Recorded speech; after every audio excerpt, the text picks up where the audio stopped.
Good morning to all of you. Welcome back my YouTube channel. आप सब कैसे हैं? आई होप आप सब बहुत ही अच्छे होंगे और अपनी अपनी लाइफ में पॉजिटिविटी के साथ आगे बढ़ रहे होंगे। आज है 20 अगस्त और मेरे टारगेट का 15वां दिन है। मैंने अपना ये टारगेट 1 अगस्त से स्टार्ट किया है, लेकिन बीच में 5 दिन ऐसा हुआ कि मैंने पढ़ाई नहीं की, जिसकी वजह से आज अभी मेरे टारगेट का 15 दिन ही चल रहा है। ये बुक सीटेट प्रीवियस ईयर की बुक है। हाँ, मेरा तो सीटेट दोनों पेपर क्लियर है, लेकिन मैंने अभी झारखंड टेट का फॉर्म अप्लाई किया है। तो उसमें सनी सर बता रहे थे कि सीटेट का ही पैटर्न ज़्यादातर फॉलो किया जाता है और इस बुक में 2011 से लेके 2023 तक जितने भी सीटेट के पेपर हुए हैं वो सभी पेपर इसमें दिया गया है और उसका विस्तृत व्याख्या भी दिया है। तो मैंने सोचा कि पहले इस बुक को ही पढ़ना शुरू करते हैं, फिर इसके बाद देखेंगे यूट्यूब पे कोई क्लासेस अच्छी लगेंगी तो उसे फॉलो करेंगे। जब सीटेट की तैयारी कर रहे थे तो उस टाइम ये सारी चीज़ें एकदम नॉर्मल लग रही थी, लेकिन आज जब इतने दिनों बाद इस बुक को पढ़ने बैठी तो लगा कि चीज़ें कितनी ज़्यादा नई दिख रही थी, क्योंकि लगभग 1.5 साल हो गया सीटेट का सिलेबस पढ़े हुए। तो इस वजह से थोड़ी सी ज़्यादा मेहनत करनी है, लेकिन जब हम उस चीज़ को 1-2 बार पढ़ लेंगे तो अच्छे से क्लियर हो जाएंगे। क्योंकि इससे पहले भी मैंने सीटेट का पूरा सिलेबस अच्छे से पढ़ा हुआ है, तो ज़्यादा तो प्रॉब्लम नहीं होनी चाहिए, लेकिन फिर भी जैसा होगा आप लोगों तक शेयर करेंगे। आप लोगों में से कितने लोग झारखंड टेट का फॉर्म अप्लाई कर दिए हैं, कमेंट करके ज़रूर बताइएगा। ये फॉर्म अप्लाई करने की मेरी पहले से कोई प्लानिंग नहीं थी, लेकिन फिर कुछ लोगों ने बताया कि बिहार और झारखंड में ज़्यादा दूरी तो है नहीं, जब हम बिहार का एग्ज़ाम दे सकते हैं तो तैयारी तो कर ही रहे हैं, तो झारखंड का भी दे देना चाहिए। इसी सब को ध्यान में रखे तो फैमिली वालों ने भी बोला कि नहीं, फॉर्म अप्लाई कर देना चाहिए, तो अप्लाई कर दिया है। बाकी अब देखिए इसका एग्ज़ाम कब होगा। तो अभी इसी तरह से अपनी तैयारी कर रही हूँ और आज से ये कोशिश रहेगी कि 1 से 1.5 घंटे इस बुक को भी डेली पढ़ूँगी।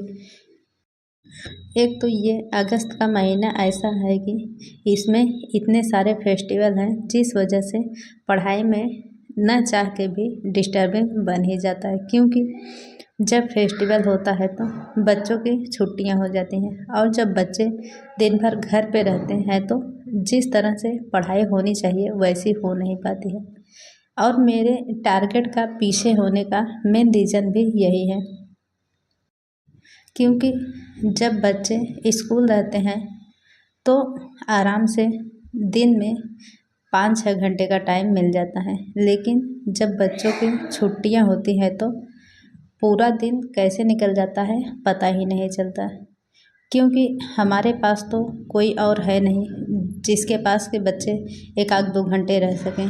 मैं अकेली हूँ तो बच्चे दिन भर मेरे पास ही रहते हैं, जिसकी वजह से थोड़ी सी कभी कभी ज़्यादा डिस्टर्बेंस हो जाती है। इसी सब के साथ अपनी ये जर्नी कंटिन्यू करती हूँ और कोशिश यही रहती है कि किसी भी तरह से टाइम को कहीं से भी बचा के अपने पढ़ाई के लिए ज़्यादा से ज़्यादा दे सकूँ।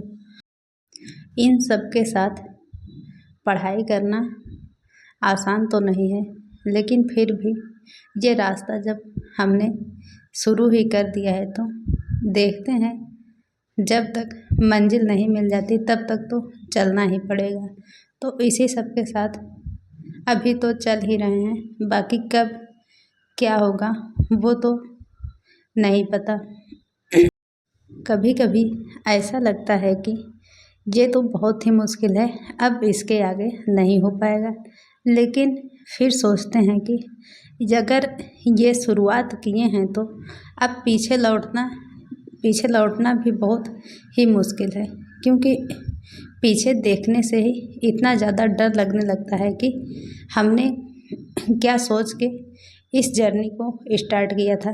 लेकिन अब अगर पीछे हो जाएंगे तो पूरी लाइफ जो भी बची है उसमें पछताने के सिवाय और कुछ नहीं मिलेगा। तो आगे बढ़ते ही रहें, बाकी जो होगा वो तो देखा ही जाएगा। लेकिन आज का जो दिन है उसमें अपना बेस्ट देते रहना है। बाकी फ्यूचर में जो होगा वो तो हमारे हाथ में नहीं है। जब भी अंदर से डिमोटिवेशन फील होता है तो एक बार अपने पेरेंट्स का और मायके ससुराल जो भी फैमिली है सबका फेस तुरंत सामने आ जाता है कि हमारे इस जर्नी से कितने सारे लोगों की उम्मीदें जुड़ी हैं। तो हमें तो अपना बेस्ट हर हाल में देना है।